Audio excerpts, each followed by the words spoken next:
Here we are at section 6 of Unified English Braille for Vision Professionals. Today we'll be talking about something called typeforms.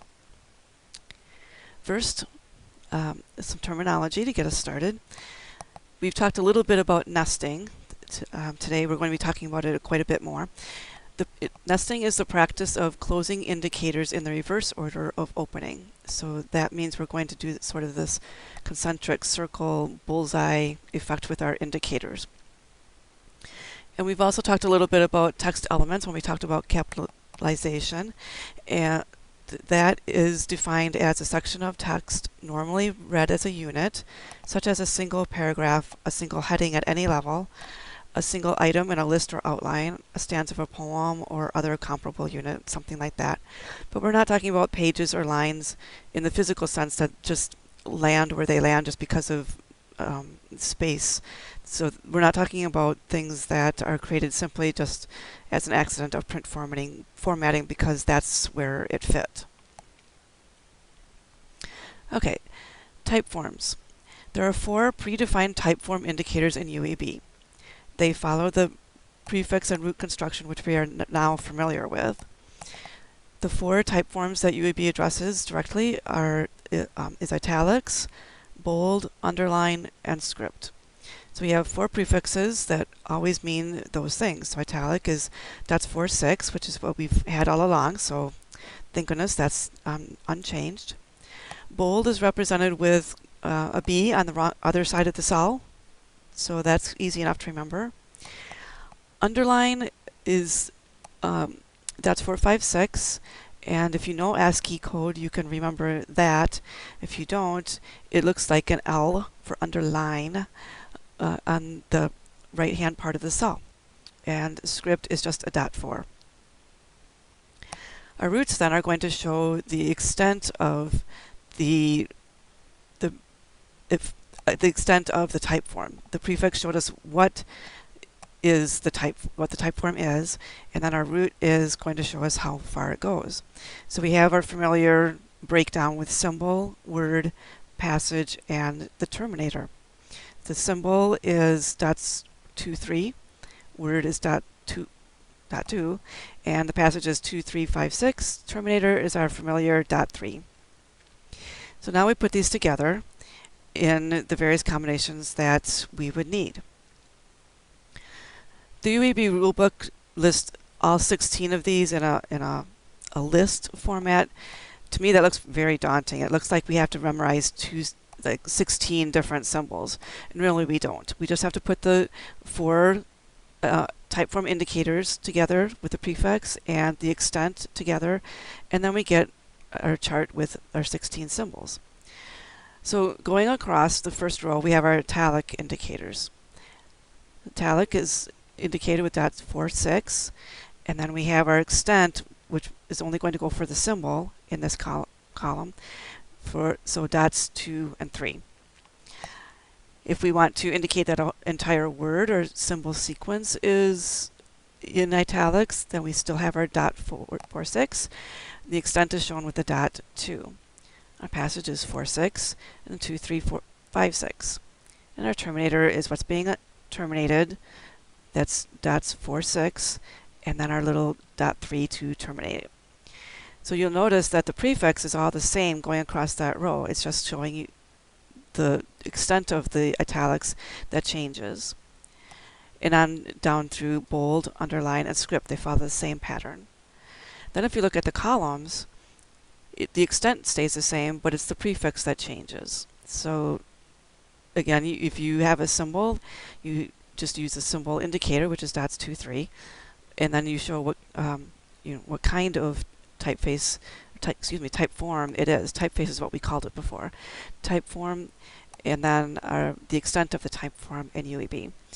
So this chart comes from the ABCs of UEB. If you would like to take a look at that, it's a nice little document comparing EBAE and UEB.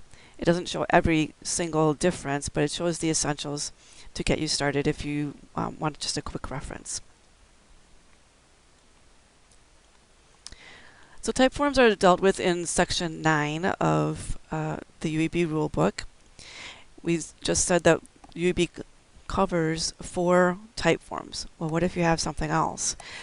Then we have 5 different prefixes that we can use to define our own type form. They're called Transcriber-Defined Typeforms. So the list starts off with the first, second, third, fourth, fifth type forms, and they go in order. You can't just pick your favorite and use that one. So the first time you need something other than italics, bold, underline, or script, then you would use the first transcriber-defined typeform, which is .4 and 3, 4, 5, 6. So a 2-cell prefix. So these are all prefixes. They're 2 cells each. You still need to show the extent of the type form that you're defining. So suppose we have double underlining for the first transcriber-defined type form. We need to show the extent, whether it's just the symbol, the word, or a passage.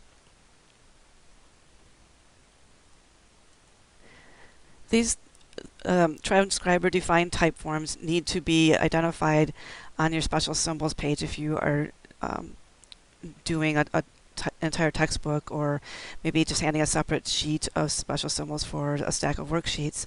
You need to define these. And I want to caution you to not call them transcriber-defined typeforms, because that's transcriber talk, that's lingo. What you want to call it is, again, if you use that first transcriber-defined typeform for double underlining, you would tell the reader that that is the symbol for double underlining. You wouldn't tell them it's the first transcriber-defined typeform, because that's meaningless.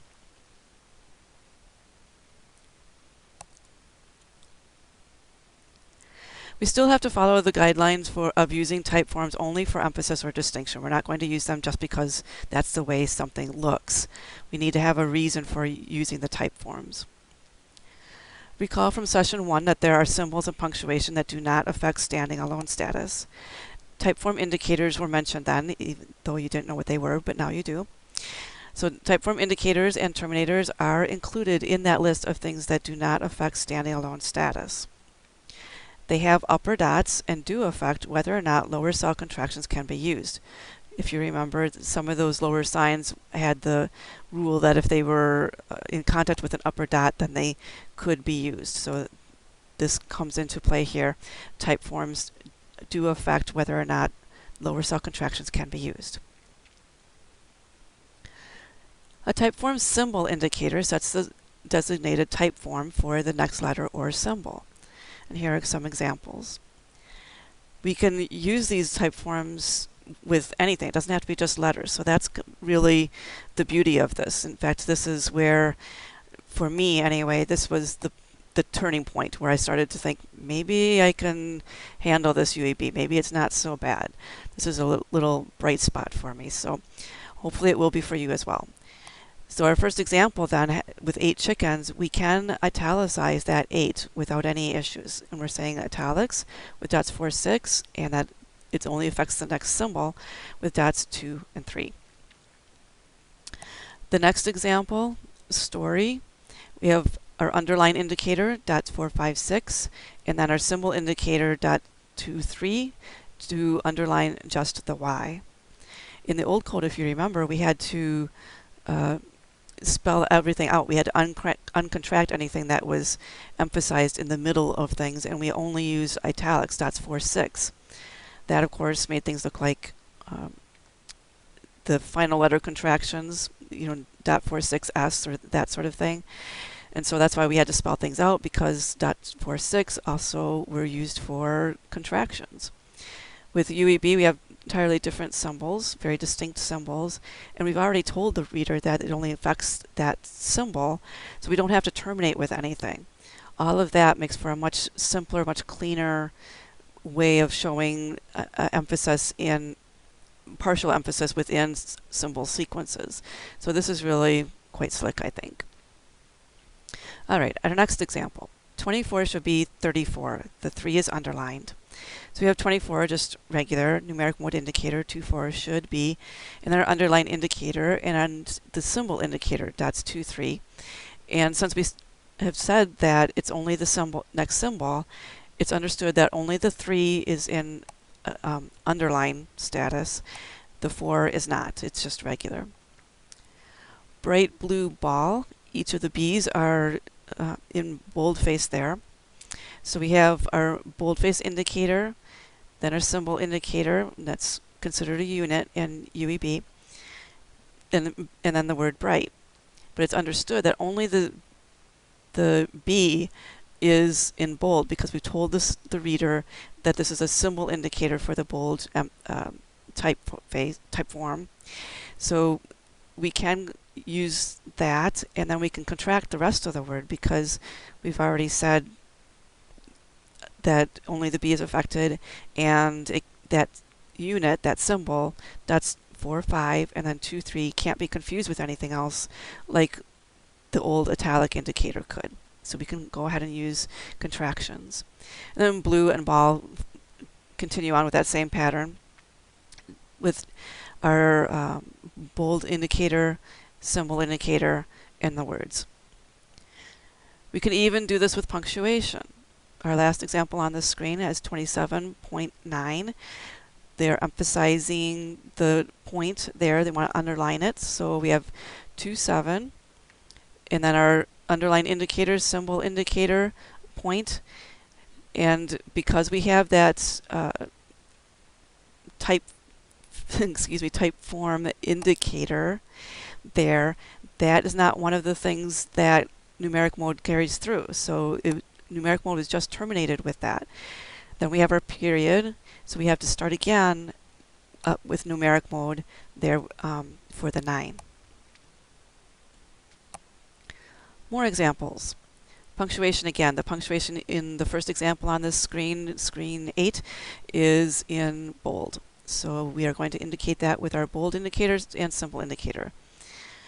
And then the exclamation point there after the word stop. May I help? The question mark is in bold. So we have our bold symbol indicator there and then the question mark. Next example for help, click the question mark icon. The question mark again is in bold. In this case, the question mark is standing alone because it has a space on either side. So after the bold symbol indicator, we also need that grade 1 mode indicator there so that that is not read as the word contraction, his. The next example is one of those that I'm going to show you that to see how it works, and also so that you know that don't do it this way, because BANA has ruled that we are not going to show typeform indicators as well as single letters. So with change Y to I in print there in italics, the way to show that in UEB would be .46 symbol. Then we have our grade 1 indicator for Y, but the I never needs a grade 1 indicator. So that's the way to do it in UEB, but BANA is saying that's overkill. We don't need to show the type form for those instances. So BANA says just do the grade 1 indicator for Y and then just the I. No type form indication there at all. It's clear enough without it.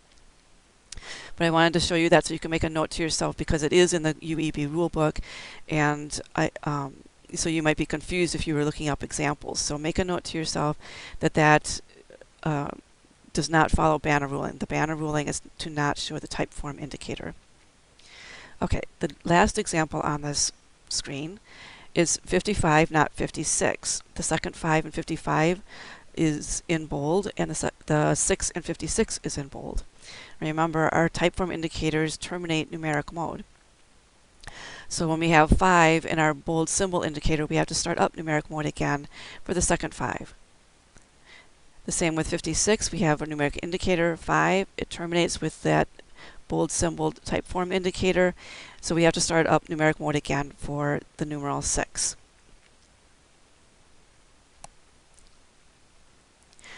When a typeform symbol indicator precedes a contraction, only the first letter is affected. So again, the symbol indicator means only the next symbol. It does not mean the whole word at all. So since our contractions actually stand for whole words, even though we say the Typeform symbol indicator, it means the symbol of that whole word, not the Braille character, the physical bumps that follow. So for our first example, we have I have enough knowledge. The first letter in each of those words is underlined. So we're going to indicate that with underline symbol indicator, capital I, underline symbol indicator H, and it's understood that only the H is in underline, being underlined, not the rest of the letters in that word. Enough, only the E is used in, or is underlined in that word. And the same for knowledge. Our underline symbol indicator means that only the K in the word knowledge is underlined. M is for mother. The M in mother is in italics. So we have our grade 1 indicator, capital M, because it's standing alone, is for, and then we have our italic symbol indicator. That comes first, then our capital indicator, and then the contraction for mother.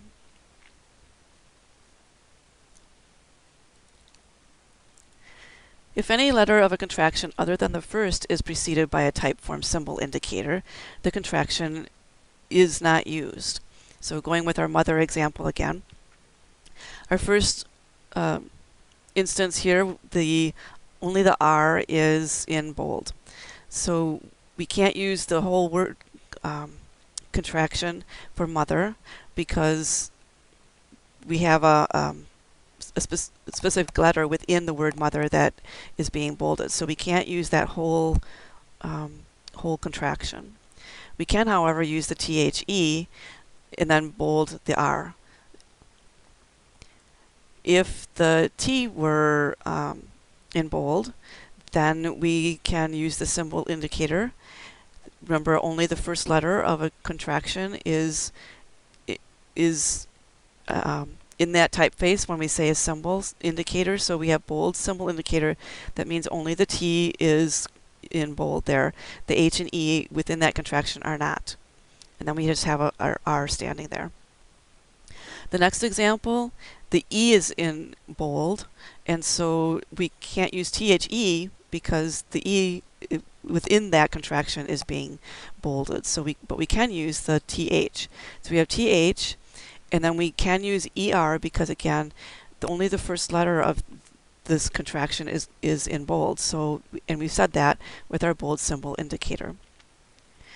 If the H were in bold, we can't use TH, obviously. We can't use THE either, but we can use the ER at the end of the word. So we have MOT, bold symbol indicator, H, and then ER contraction. Okay, that does it for symbols. Now we're going to go on for Typeform word indicators. A Typeform word indicator sets the designated typeform for the next symbol sequence or the remainder of the current symbol sequence. The effect of the Typeform word indicator is terminated by a space. But we're not talking about a numeric space like we talked in a previous video, or a space that just falls at the end of a Braille line in a divided symbol sequence. So if we divide something at the end of a line, we're not talking about that kind of space either. And here are some examples for Typeform word indicators. She was right. We have our bold word indicator, and then our contraction for was. RSVP, that's all one symbol sequence. It stands for 4 different words, but it's all together because there aren't any spaces in there. So that's all one symbol sequence. So we have our italic indicator, 4-6, and then our word, or what I wish would call the symbol sequence indicator, .2. The third example, 1, 2, and then -3. That dash is unspaced, so that we have 2 symbol sequences here. We do not have 3, we have 2. So it's not a passage, it's 2 symbol sequences. So that's 4-6 word indicator there for 1, and then .46 word indicator for the symbol sequence 2-3. The next example, 1939 to 1945, that's a hyphen there. It's joining 2 years, not separating them. So we have our italic word indicator, .46, .2, and that's for the entire symbol sequence. if it was divided at the end of a line, it's still just one symbol sequence. It just because the hyphen is already there. That's not something that we stuck in ourselves. So it's still one symbol sequence.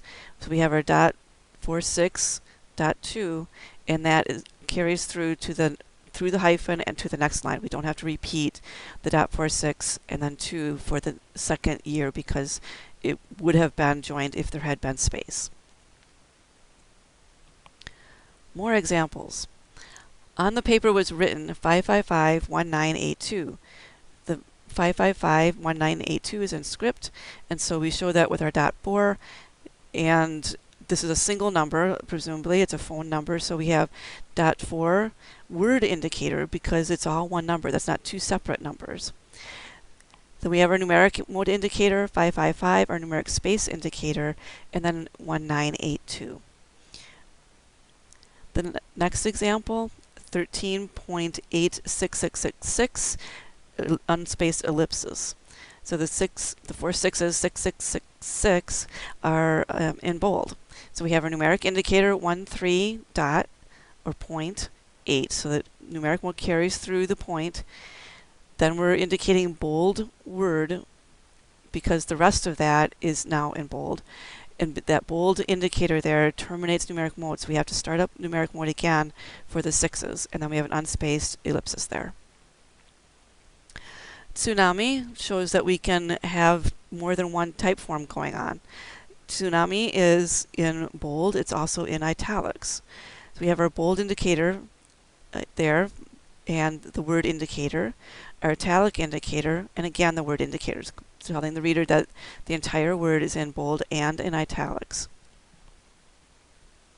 The next example, HarperCollins Publishers.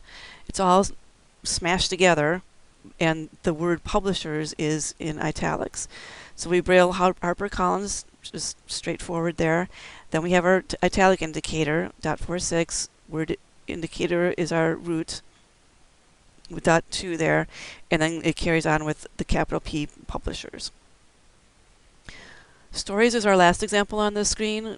We have STOR, we can contract things even with the typeform indicator in the middle of it. It's okay. So we have STOR, underline indicator, word indicator, IES.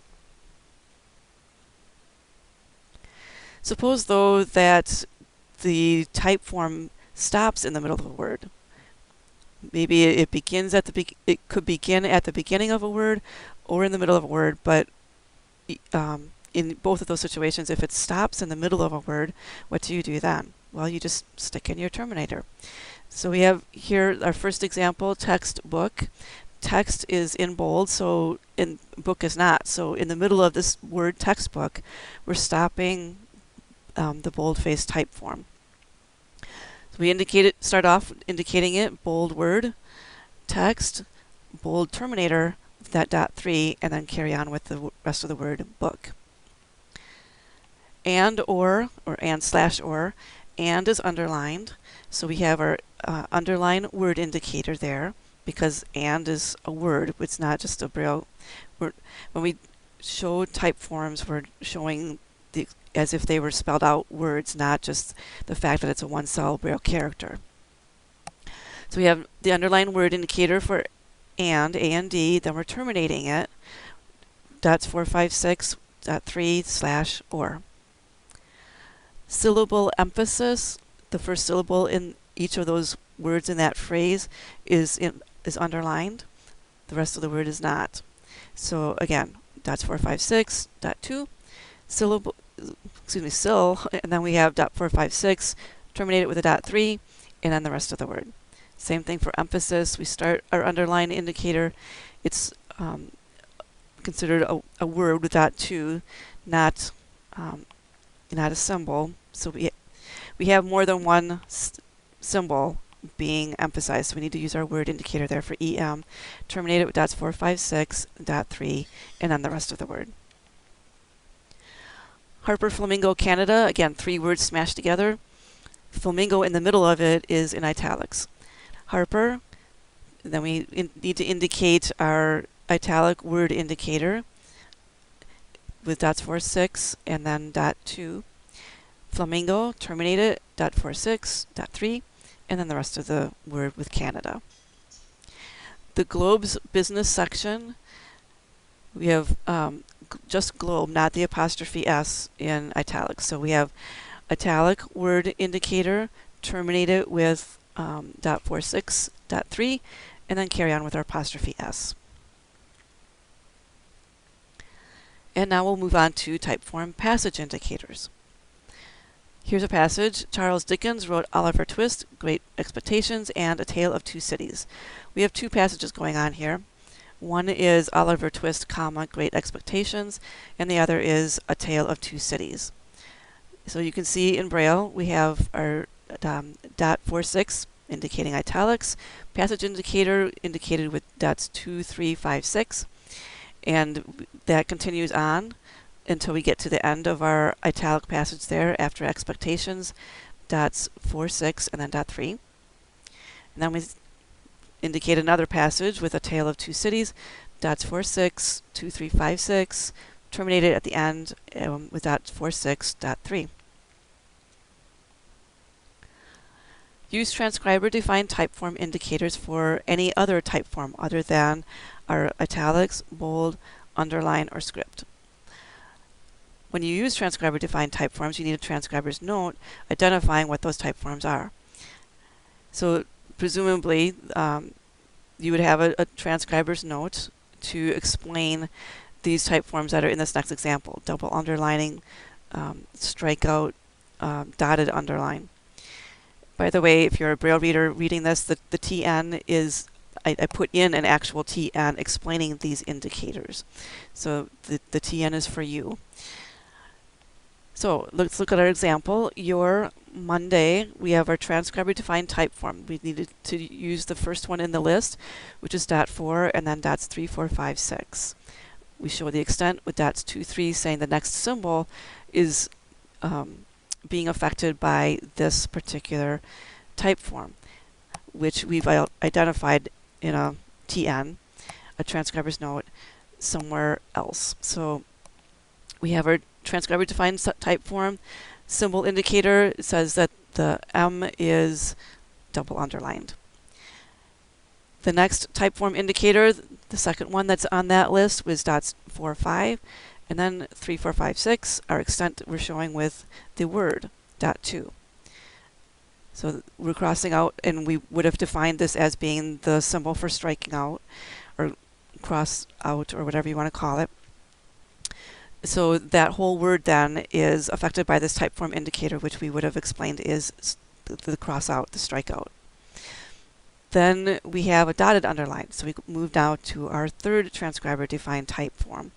So we're using dots 4, 5, 6, then 3, 4, 5, 6, showing the extent is a word by the dot 2, and then we have our word much.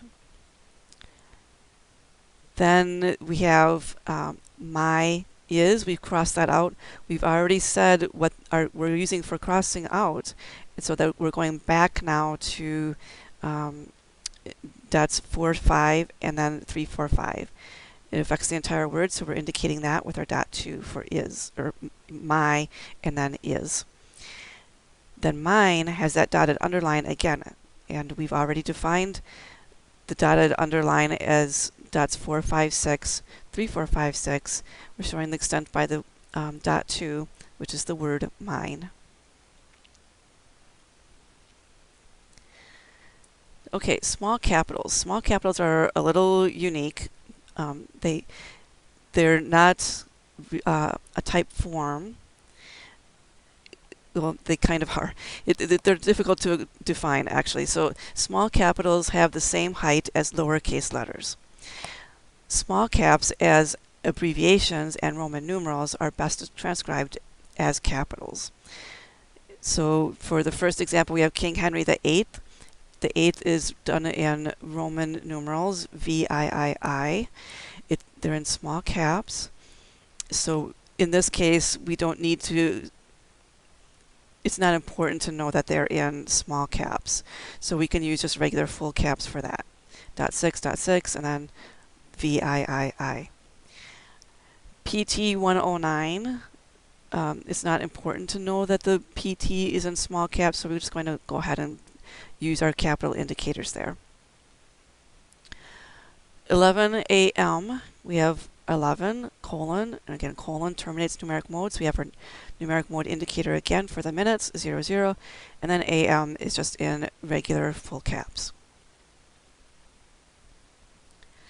If it's important, however, for the small capitals to be distinguished in some way, then you need to use a transcriber-defined typeform. So here's an example. It's a sentence. There's a newspaper heading. That's different than the text around it. So we need to show that this is the headline, and the print has shown it with small caps. So in this example for the Braille, the newspaper headline was, and then we're using our transcriber-defined typeform. We're using the first one because presumably this is the first time we've needed a transcriber-defined typeform, so we're going to use dot 4, 3, 4, 5, 6, indicate the passage with dots 2, 3, 5, 6, and then it's a passage because it's 3 symbol sequence, so we need to terminate it with our prefix, which is 2 cells, dot 4, and then 3, 4, 5, 6, and then our little dot 3. Notice that the capital indicators are still indicated with this example because the first letter of each of those words in small caps is in a larger font. So we do need to indicate the capital letters there just as we see them in print. However, again, if there does not need to be distinguished in some way, Braille Formats 2016 says that if small caps do not need to be distinguished, then use the capital indicators. So sometimes small caps are used simply to put a little more oomph into a word instead of making a distinct element like we saw on the previous screen where it was a headline. This is just a word that we want to put a little more strength into, so we're just going to use the regular full caps for that. Typeforms and punctuation.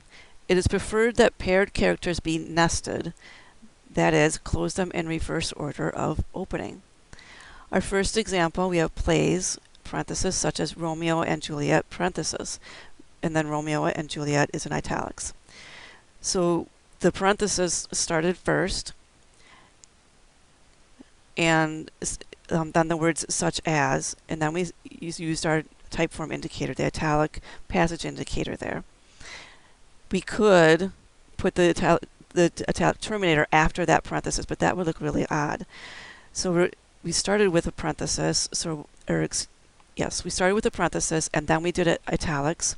So then we're going to go in reverse and end our italics first before we have that closing parenthesis. So kind of a concentric circle effect. The next example, I'm guessing that's Italian. I'm not going to try, Latin. I'm not going to try to pronounce it, but it's in bold, and it's in that quote marks as well. So we have our quotation mark first, and then, because that's how it is in print, so our italic, and then our bold indicator, bold passage, then that foreign phrase, then we'll have the exclamation point, then our bold terminator, then the quotation mark. Again, we could have the quotation mark and then the bold, but that looks really odd. So since we have the quote marks on the outside, then we go inward and then we show our bold indicator and terminator within those quote marks. More on typeforms and punctuation. When it is clear in the print copy that punctuation is not included in a specific typeform, and when a typeform terminator is required for other reasons, place the typeform indicator at that point where the typeform changes, before the punctuation. If there's doubt, except for the hyphen, dash, or ellipsis, consider that punctuation to be included in that typeform. That's kind of difficult to understand, so let's look at some examples to see if we can understand it a little better. Hansel and Gretel, a fairy tale. Hansel and Gretel is in italics. So we have our italic passage indicator because that's 3 symbol sequences. And the comma there is just incidental, and so we're going to put the italic terminator after that comma. Brevity is the soul of wit. That's the quote. It's in italics. Then we have a dash, and the speaker of that quote, who is Shakespeare.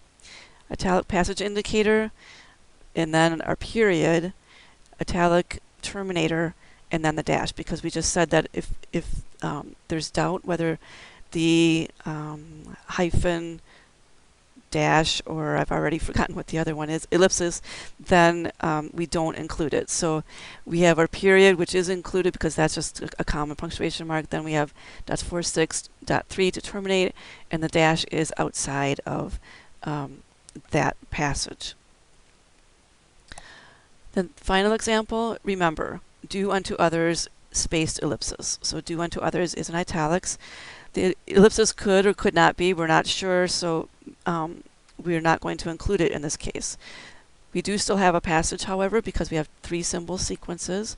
So we have our italic passage indicator, do unto others, terminate the italic passage, and then we have our ellipsis in regular font.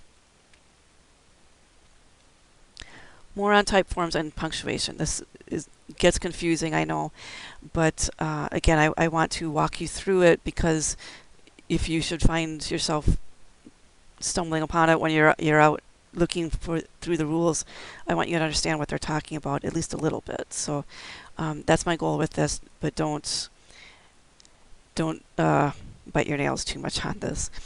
Ignore a change in typeform for closing punctuation when a typeform word indicator is used. Similarly, ignore a change in typeform for incidental punctuation within a passage. However, do not ignore the change when it is important for an understanding of the text, such as when typeforms are being studied. Wow, what does that mean? Let's take a look. Okay, the reading list included Jane Eyre, Measure for Measure, All Quiet on the Western Front. That's all in bold. It's one long, bold passage.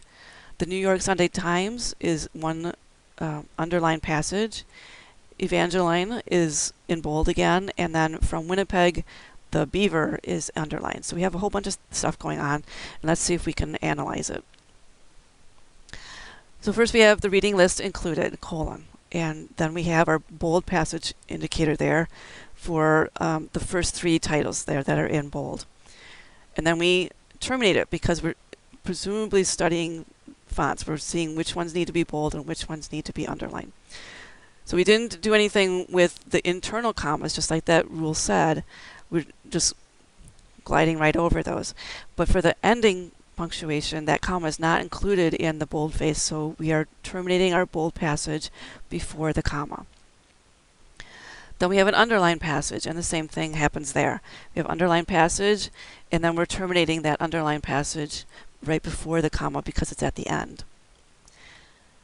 Then we're back to unbold. We're back to bold. Evangeline, we're bolding just that one word, so bold indicator, word indicator there. And from Winnipeg, we have our underline word indicator.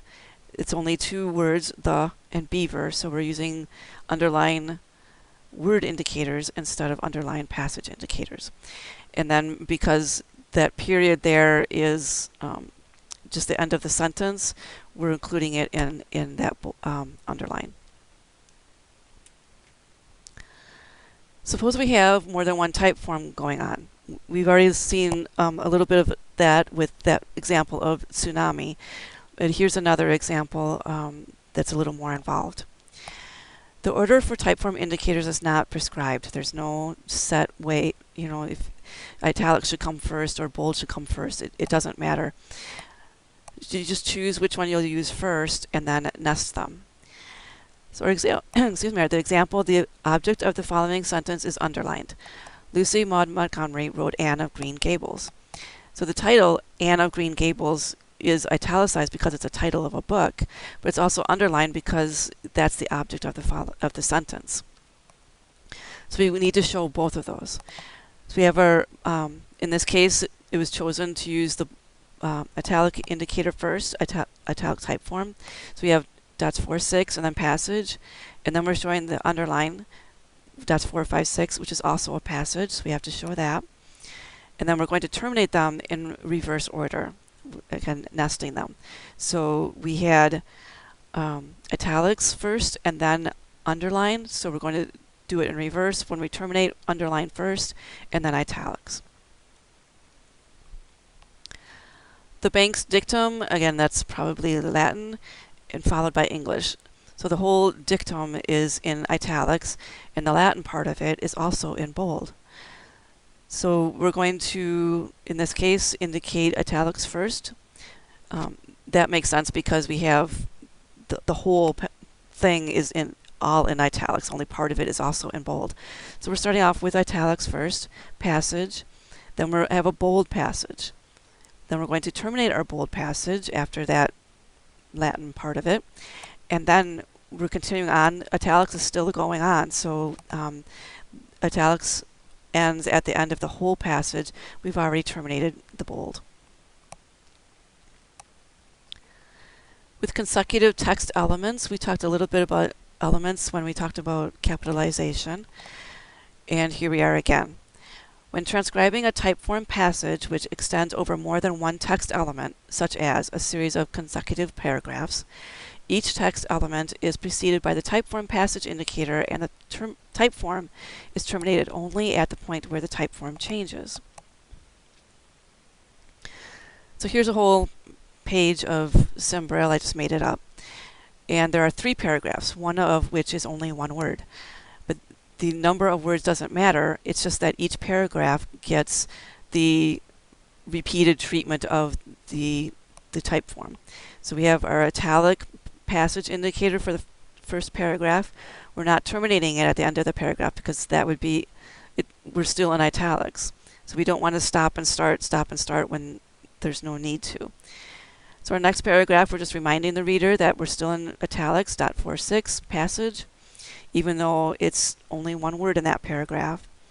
And then our third paragraph, again, starts with our italic passage indicator.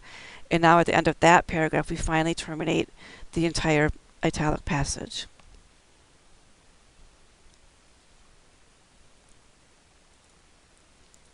Now, if you've noticed, we've been going all over the rulebook, completely out of order.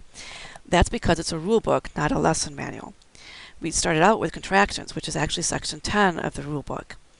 Then we backtracked and we went to section 8 for capitalization, and then backtracked even more for section 5 for grade 1 mode, jumped ahead for section 6 for numeric mode, and I've divided punctuation, which is in section 7, between several different videos. We are now in section 9 in our study of typeforms. So we've just completed the basic rules of the typeforms, and now I'm going to show you all the some examples that were scattered all over the rest of the rule book, and I pulled them together so that we could take a look at them. But they were in the rule book, they were demonstrating some other point within that section that they were shown. So they're kind of scattered all over, and as I said, I tried to pull some of those together in the next, for the rest of this video. So that's what we're going to be looking at. Back when we were talking about standing alone in section 2, we said that typeform indicators do not affect the standing alone status. Well, here we are. We now know what typeform indicators are, and so let's look at some examples. For people, if presumably there's a space on either side of this, so the P is standing alone. It stands for the word people, and just because it's in bold now doesn't mean that now it's not standing alone. The typeform indicator does not affect standing alone status. So that entire word, because that's the indicator that we've used there, bold word, is in boldface. Likewise for enough, we can use the whole word contraction for enough, assuming that it's standing alone, spaces on either side. We have our underlined word indicator there because the entire word enough is underlined. Child safe, that entire symbol sequence is in italics. Again, that's one symbol sequence there, not two. So we have our italic word indicator there. CH, the dots 1, 6, are still standing alone, even though there's that typeform indicator there. So it's still standing alone because it has a space on one side, the italic indicator notwithstanding, and a hyphen on the other. So we can go ahead and use that whole word contraction. Himself or herself, that's a passage. It's 3 symbol sequences: himself, or, and then herself question mark dash neither exclamation point. So we have a passage, and it's in italics. So italics 4, 6 passage indicator, himself or herself. We terminate the passage at the end. Remember, passages always have to be terminated, otherwise they go on to infinity.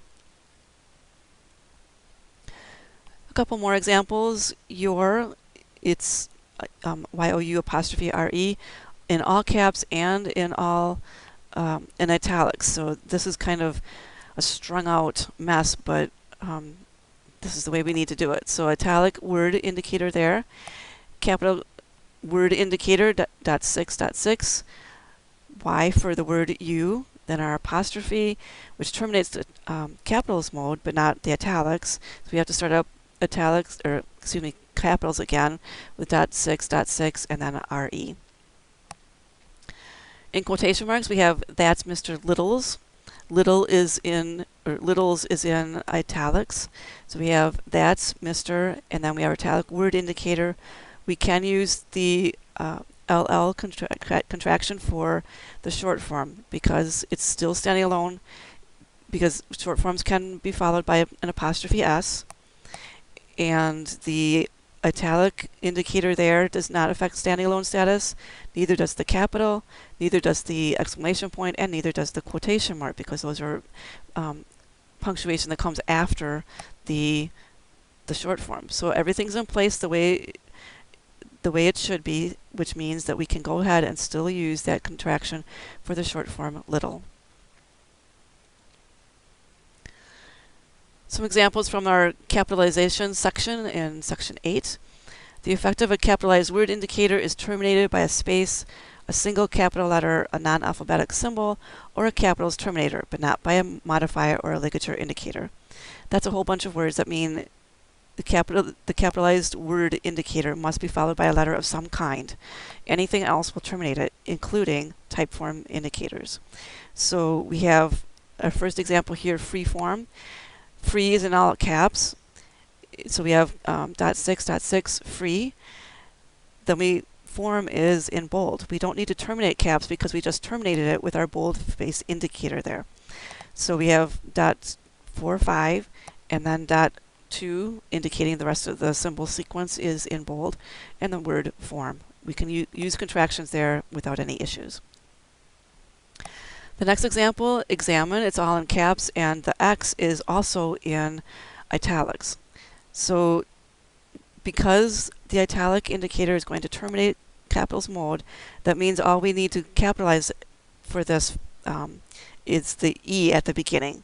So it's only a single capital indicator there for the E. And then we have our italic symbol indicator, because only the X is in italics. But the rest of that symbol sequence is in capitals. So we need our capital word indicator there. And then the rest of the word. So capital E, because only that E is in capitals. Then our italic symbol indicator for the X, but the whole rest of that word is in caps. So we need to have our capital word indicator, and then the rest of the words. So that one's kind of involved. A capitalized passage is terminated only by the capitalization terminator. So we have our passage in the capital passage indicator dot 6 dot 6 dot 6. That goes through until we say stops, and then so even italic indicator there, italic word does not terminate the capitals passage mode. The capitals terminator may precede or follow punctuation and other terminators, like our typeform terminators, but nesting is preferred. So again, we're back to that nesting principle. We have our italic passage indicator, then our capitals passage indicator. So we're doing that in reverse. terminating capitals because that started second, and then we finished with our italic terminator. Okay, then back to our section 10 with contractions. Standing alone status is unaffected by italic or typeform indicators. So here's our first example. You can go, dash, but not yet, dash, just wait. And just wait is in bold. So again, the go is standing alone because there's a space on one side, a dash on the other. But is standing alone because there's a dash on one side, a space on the other. Then we have another dash. And then we have our bold word indicator. We need that bold word indicator because it isn't just J that's in bold, it's the word just. Just is still standing alone even with that typeform indicator there, because opening typeform indicators before a symbol sequence does not affect the standing alone status. So in effect, we still have our dash on one side, space on the other. So we can go ahead and use the whole word contraction, the alphabetic whole word contraction for just. And then we just have a bold word, a regular bold word, wait, and exclamation point. The next example, knowledge is power. Italic passage, that's 3 symbol sequences there. And we can use the alphabetic word sign there, K, for knowledge, because the capital indicator does not affect standing alone status, and neither does the typeform indicator affect it. So what we have, in essence, is space on one side and a space on the other. But don't forget to terminate your passage after power, because otherwise all the rest of the volume or even book would be understood as being in italics. If the reader is paying attention, that is. Next example, haves or have-nots. So haves is in italics and nots is in italics. Now, so we have our italic word indicator there for haves, and the same rules applied whether we have the italic indicator there or not. We can't use just H and then S for that because the H was not standing alone because of that S. The same for nots. We can't use N for not, regardless of italicized or not, because of that S. And then we have everyday. We have italic word indicator there. Again, I think it should be a symbol sequence indicator, but it's called a word indicator. And then we have our contraction. We can go ahead and use the contraction there, .5e for every. But we have to terminate it there with .46, .3, and then the rest of the word. Continuing on in the contractions section, it's with an apostrophe S, not its. So italic, bold, italic passage indicator there, because this is 3 symbol sequences. We can still use the X for its because the italic indicator does not affect standing alone status, nor does the capital indicator affect standing alone status. Neither does the apostrophe S. So nothing that's around it is affecting standing alone status.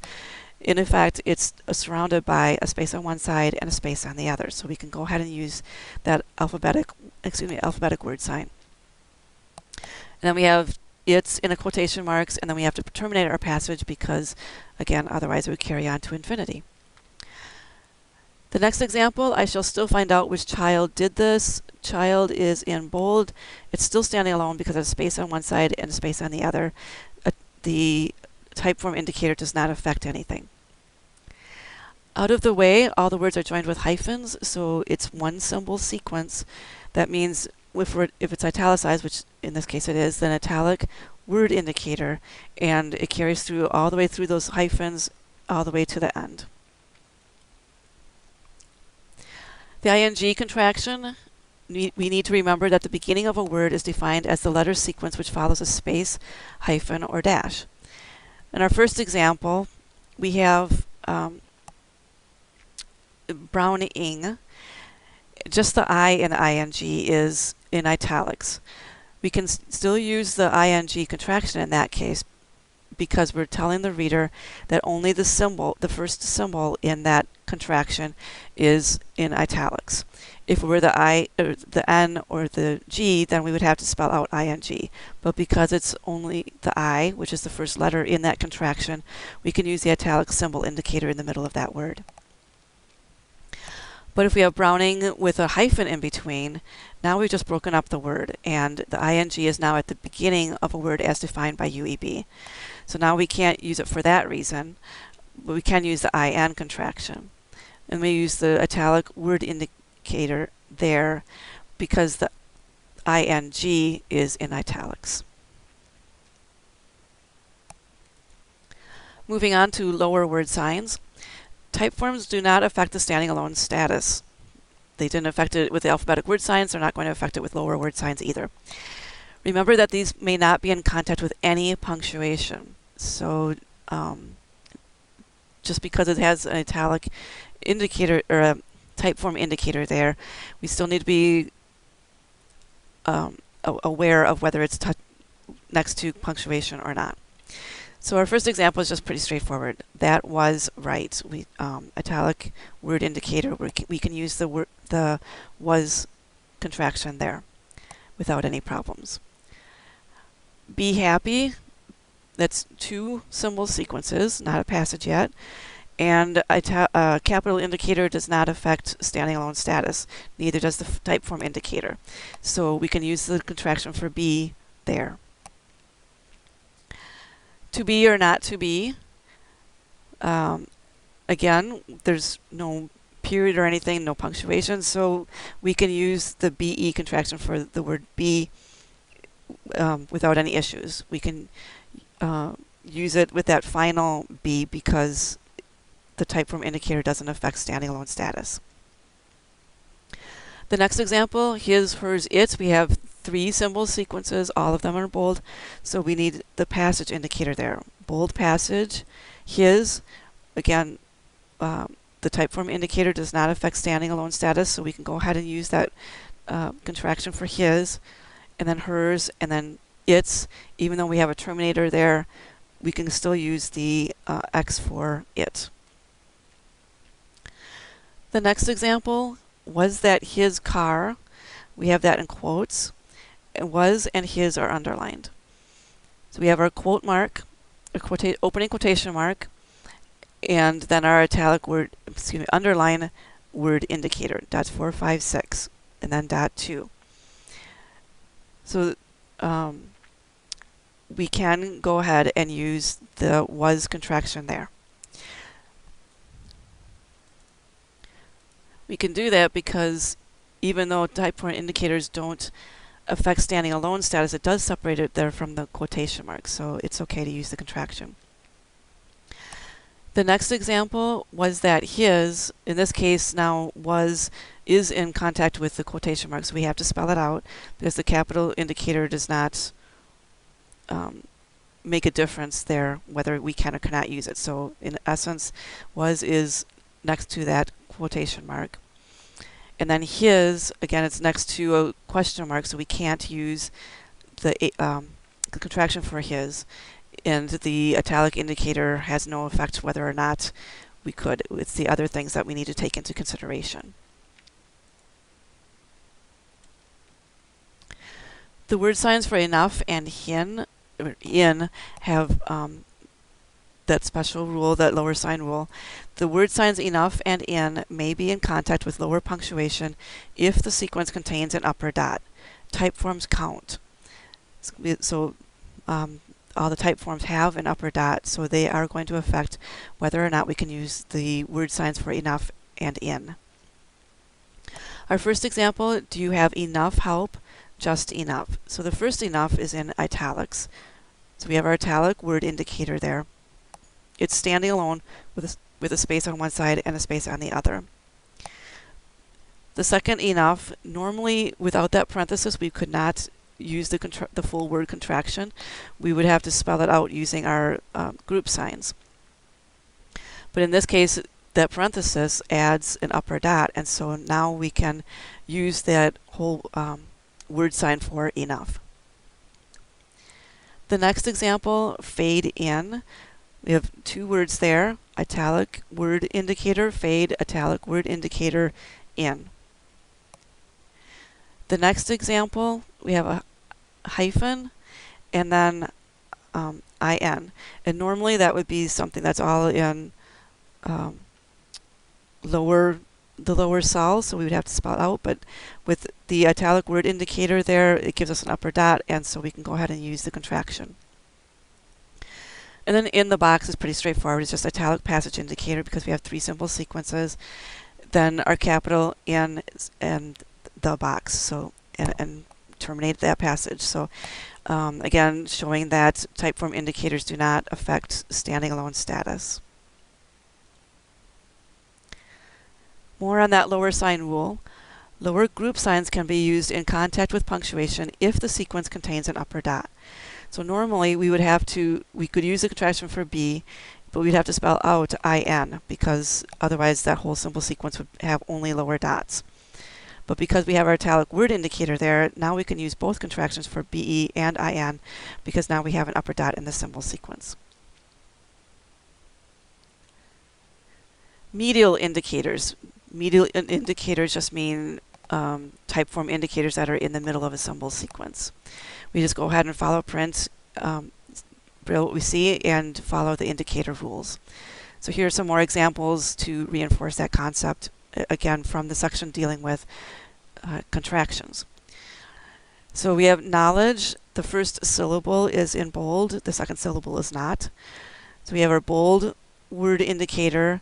We can't use K for knowledge, of course, but we can use the group sign for no. So dot 5 and then K. Then we're terminating our boldface and then the rest of the word. Rather, TH is in italics, so we can't use the alphabetic word sign rather. We can't use the strong word sign for THE, and we can't use the strong group sign TH. Or we can use it for TH because the TH is in italics. So we have RA, italic word indicator, meaning both the T and the H are in italics. We have to terminate it, and then we continue on with our ER. Shall, we can't use the whole, the word sign for shall because we're emphasizing part of it. But we can use the SH as SH. So we have italic word indicator, SH, it's okay to use the contraction, and then our terminator, that's 4, 6, 3, and the rest of the word. Same deal with profit, italic word indicator, PRO, we can't use the OF contraction because we are terminating our italics in the middle of that. So we have PRO, terminate italics, FIT. Touched, we can use all the contractions available to us because the CH is in bold. So we have T, OU, bold word indicator because we have 2 letters going bold. And then we have to terminate it with our boldface terminator, dot 3, and then ED. Flowing, the ING is in italics, so we use the italic word indicator, and it's okay to use that whole group sign ING there. But if we have misting, as we saw with Browning, we have to spell out ING simply because it's at the beginning of a word with that hyphen there. And then we're putting in the italic word indicator because the ING is in italics. Enough, the GH is underlined. Invalid, we're underlining the IN. Descent, we are italicizing DIS. And remember, DIS must be followed by a letter of some kind. It is not, it is followed by a terminator, so we have to spell out DIS. Uneaten, again, the EA must be between 2 letters, and an italic word indicator there, it means is not a letter, so we cannot use the EA contraction. Those, we're underlining the O, so we have to spell out the contraction or the word those, but we can still use the TH as is as a group sign. Boundary, we just use the AR is in italics, so we can still use the final letter group sign, dot 4, 6, because that doesn't mean italics anymore. So we can use the contraction there for OUND, and then our italic word indicator for the rest of the word ARY, that is in italics. Togetherness, we have our .46.2. Again, the final letter contraction cannot be used there because it must be preceded by a letter. And the type form indicator there is not a letter, so we have to spell out NES. When a hyphenated word is divided at the existing hyphen, retain the normal Braille form of the word unless this would result in a sequence consisting only of lower signs. So for the first example, we have for the teach in. Presumably this was divided after the hyphen. It would have resulted in only lower signs. So we would not normally be able to use the IN contraction there, but because we have an upper dot with the italic indicator, we can go ahead and use the IN contraction there. The next example, though, is just in regular font, and so that shows where you would not be able to use the contraction IN because it would only be lower dots in the lower cell then. And the same pattern for in depth. So we have an opening quotation mark in hyphen depth divided after the hyphen. So that if we were to use the IN contraction, it would be all in the lower part of the cell. That whole sequence would have only dots in the lower part of the cells. So we can't use that contraction there. We have to spell out IN. However, if in depth is in italics, now we have an upper dot. So the upper dot, IN contraction hyphen divided at the end of the Braille line, and continue on with our depth. We don't need to show the italics again for depth because we've already indicated that carries through the entire line. We just happen to divide it at the end of a Braille line. So let's give your poor brain a rest. Try to see what you can do with the homework or drills for section 6. And I hope you will come back for session 7. Thank you.